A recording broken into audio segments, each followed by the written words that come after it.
اپنے جد امام حسن کی قبر پر آئے اور امام حسن کی قبر کو سینے سے لگا کر کہتے ہیں آقا میں جا رہا ہوں مدینے کو چھوڑے ہوئے، لیکن آقا آپ کو زہر ملی تھی مجھے بھی ملے گی، لیکن آقا جب آپ کو زہر ملی تھی آپ کی بہن زینب آپ کے پاس کھڑی تھی، آپ کو پانی پلاتی تھی، لیکن آقا جب مجھے زہر ملے گی میری بہن کو میں ہو۔ ہاں آزادارو، امام علیہ السلام آئے، آ گئی وہ شب، بس میں آگے شہادت میں آ گئی وہ شب۔ امام کا صحابی ہے، نام ابا سلط۔ ابا سلط سے مولا کہتے ہیں ابا سلط میرے بچے یتیم ہونے والے ہیں، ابا سلط میری بہنیں میرے گریے میں بیچنے والی ہیں۔ ابا سلط کہتے ہیں مولا کیا ہوا آپ کو تو کچھ بھی نہیں ہوا ابھی۔ امام کہتے ہیں ابا سلط میں جا رہا ہوں مجھے زہر دے دی جائے گی۔ ابا سلط اگر میں جب باہر آؤں نا میری ابا میرے دوش پر موجود ہو سمجھنا مجھے زہر نہیں ملی، اگر ابا کو میں سر پہ ڈال دوں سمجھنا مجھے زہر مل گئی ہے۔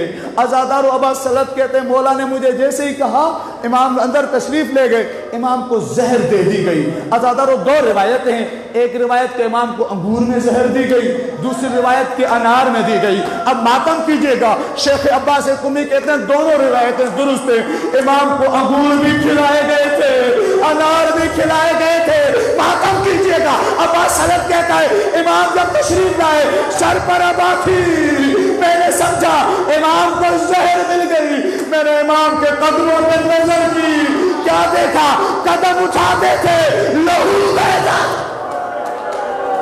جزاک اللہ لہو بہتا تھا، میں نے کہا صرف قدموں سے لہو بہ رہا ہے۔ ابا سلط کہتا ہے میرے ساتھ ہر سما کھڑا تھا، ہر سما نے کہا ابا سلط کاش میں مر جاتا، میں امام کی آنکھوں میں نہ دیکھتا، امام کی آنکھوں سے لہو بہتا۔ ابا سلط کہتا ہے میں رونے لگا، ہر سما کو میں نے کہا ہر سما امام چند دیر کا مہمان ہے، امام اٹھنے والے ہیں۔ عزادارو روتے ہوئے آئیے گا جملے کو سنتے آئے۔ ابا سلط کہتا ہے میں نے مولا سے کہا مولا کچھ کہنا چاہتے ہو؟ کہا کہ ہاں ابا سلط میرے ساتھ آؤ۔ امام ابا سلط کو لے کر آئے، اب ابا سلط کو کہا ابا سلط یہ جو جگہ ہے نا اس جگہ پر میری قبر بنے گی، ابا سلط اس جگہ پر میری قبر بنے گی۔ عزادارو یہ جملہ کہہ کر ابا سلط زمین پر بیٹھے، ابا سلط کا زمین پر بیٹھنا تھا۔ مولا نے کہا ابا سلط آج مجھے میرے جد حسین کی بڑی یاد آ رہی ہے، ابا سلط جزاک اللہ ابا سلط میری جب قبر بنے گی میرا جسم سالم تو ہوگا، مجھے جد کی یاد آ رہی ہے جب انہیں سجاد میں دفن کیا تھا کوئی انگلی رہ گیا تھا۔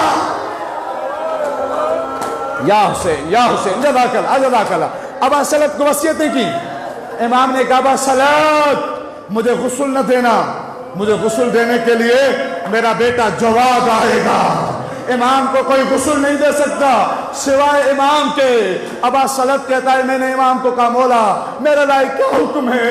مولا کہتے ہیں ابا سلط مجھے حجرے میں جانے دو، جب تک تسبیح کی آواز آتی رہے سمجھنا مولا زندہ ہے، جب تسبیح رک جائے سمجھنا میں چلا گیا۔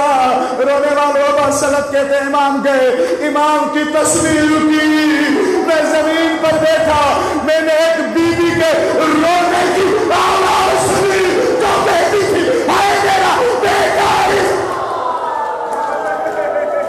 جزاک اللہ۔ ابا سلط کہتا ہے چند جملے اور سنیں، ابا سلط کہتا ہے میں نے تمام دروازے بند کر دیے تھے، تمام پردے لگا دیے تھے، لیکن مجھے ایک جوان نظر آیا، میں نے کہا تو کون ہے کہاں سے آیا ہے؟ کہا کہ ابا سلط مجھے پرسا دو میں جواب ہوں۔ جزاک اللہ۔ ابا سلط کہتا ہے میں نے امام کو سینے سے لگایا، میں نے کہا مولا جب آپ کے بابا کو زہر ملی تھی وہ تڑپ رہے تھے، کہتے تھے کاش میرا بیٹا میرے قریب ہوتا، میری سانسیں اپنے بیٹے کے زانوں میں ڈوب تھی۔ ابا سلط کہتا ہے امام آئے، امام نے بس مجلس ختم ہو گئی، ابا سلط کہتا ہے امام تشریف لائے، اعجاز امامت کے ساتھ اپنے بابا کو دیکھا، اپنے بابا کے اوپر زہر کے اثر کو دیکھا، اور رو رو کر کے دیتے ہائے میرا غریب بابا، ہائے میرا غریب بابا۔ ابا سلط کہتا ہے میں نے کہا مولا پانی لا دوں؟ کہا کہ نہیں، بابا کے لیے پانی کوثر سے آئے گا، کفن جنت سے آئے گا۔ ابا سلط کہتا ہے مجھے نہیں معلوم کیا ہوا، غسل دیتے دیتے باپ اور بیٹے میں کیا کلام ہوا۔ امام جواد باہر تشریف لائے، رو کے کہتے ابا سلط میں مسائل پڑھتا ہوں، تم ماتم کرو۔ کہا کیا ہوا؟ کہا بابا نے کہا تھا جب مجھے غسل دینا میرے جد حسین کا مسائل پڑھنا کہ کتنا بھی غریب ہو اسے غسل دیا جاتا ہے، اسے کفن پہنایا جاتا ہے، لیکن ہاں میرا غریب الا لعنت اللہ علی سیعلم الذین ایمنقلب ینقلب۔